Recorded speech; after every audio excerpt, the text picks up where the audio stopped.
Olá, meus irmãos e minhas irmãs, bom dia, boa tarde, de acordo com o horário que vocês for ver esse vídeo. Meus irmãos, eu quero falar algumas coisas aqui para vocês a respeito de Cristo. Vamos refletir junto comigo esses dias que se passaram, né, inclusive hoje, amanhã. Esses acontecimentos que a igreja sempre relembra, que foi os acontecimentos que aconteceu com Jesus Cristo. Jesus Cristo ele é a reforma da aliança de Deus. Ele é a nova e antiga aliança. Bom, Jesus ele vem para cumprir uma missão: restaurar Israel, restaurar o teu povo. Ele recebe essa missão no dia do batismo, quando Deus disse para João: este é o meu filho amado, escuta o que ele disse. Então Jesus logo ali que sai do batismo, ele já é perseguido quando vai para o deserto, né, que passa lá 40 dias, 40 noites sem comer, sem beber. Ele começa a ser perseguido pelo diabo. E assim, de tudo que ele volta, ele começa a manifestar a sua missão. Ele começa já ler ali no templo e já explicar ali para o povo que ele era o ungido de Deus. Então, qual é a primeira preocupação de Jesus? Preparar o povo. Ele prega, ensina, mostra quem é Deus, através das suas próprias mãos, as curas, os milagres, os ensinamentos profundos. Aqueles que andavam procurando Deus entenderam a sua mensagem e uniu a ele. Os que não entenderam, endureceram o coração para não entender, tornou-se um forte perseguidor. Então Jesus, quando ele prepara os 12 ali, ele testa essa capacidade dos 12, se estava realmente preparado. Aí Jesus já dá início ali à igreja, tá? Ele já dá início à igreja com um povo, uma liderança bem ensinada, bem preparada. E a gente vê isso no capítulo 16 de São Mateus, onde ele fala para Pedro lá a respeito da igreja, né? E essa igreja ela nasce forte, que Jesus deixa claro que as portas do inferno não prevalecem diante dessa igreja. Por isso que eu dou graças a Deus de eu ser católico e ser parte dessa igreja.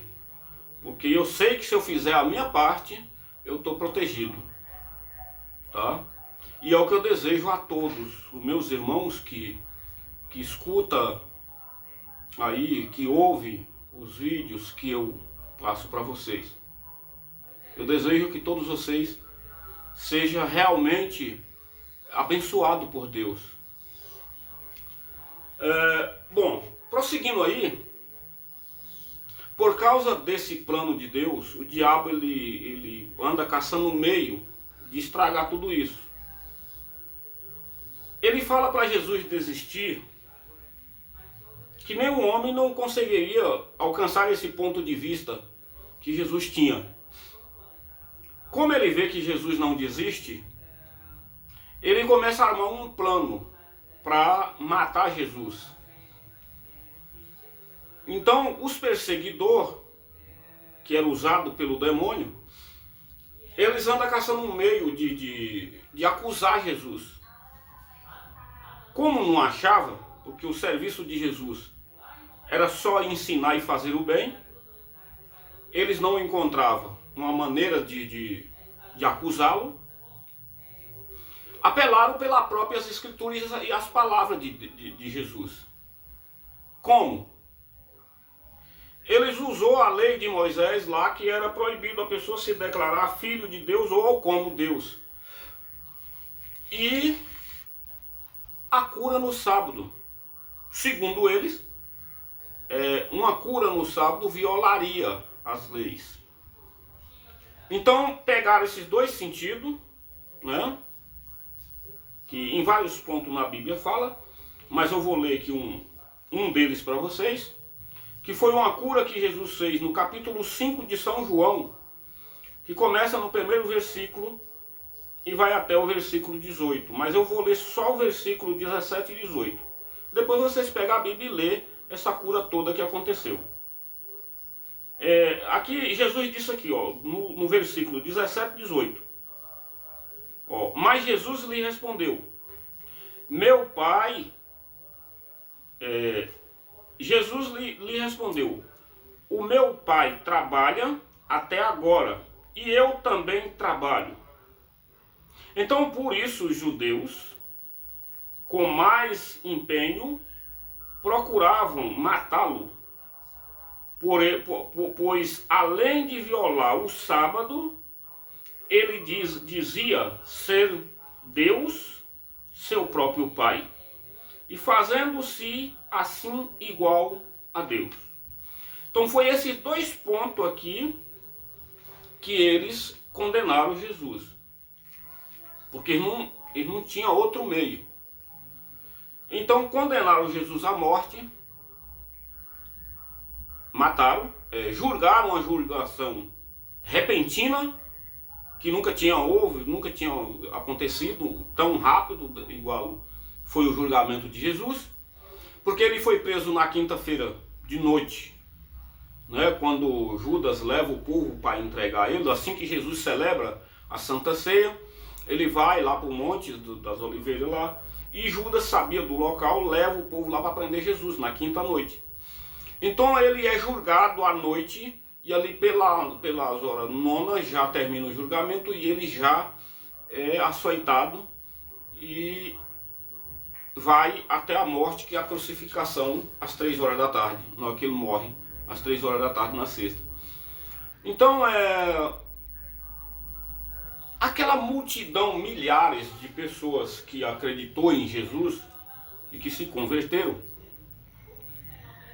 no raciocínio humano, para eles tinha acabado tudo.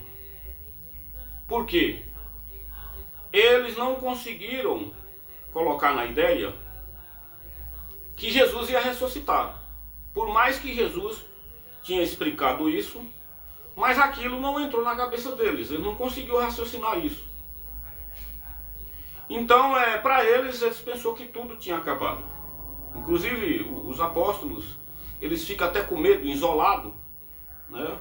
Com medo da perseguição, que fumegava muito ainda. E como ali era a véspera da Páscoa, né, o sábado estava vindo aí, então eles ficaram isolados, com medo, pensou que tudo tinha terminado. Inclusive no sábado, né, o silêncio toma conta daquele povo ali que acreditou realmente em Jesus. E só que, para o ser humano, Jesus tinha morrido, mas para Deus Jesus continuava vivo, e era o início de todo o plano de Deus que ia acontecer no domingo de Páscoa. Ou seja, realmente as Escrituras Sagradas, os ensinamentos, o plano que Jesus veio cumprir, concluía no domingo, com a ressurreição de Jesus. Todo o plano de Deus se realizava ali na ressurreição de Jesus.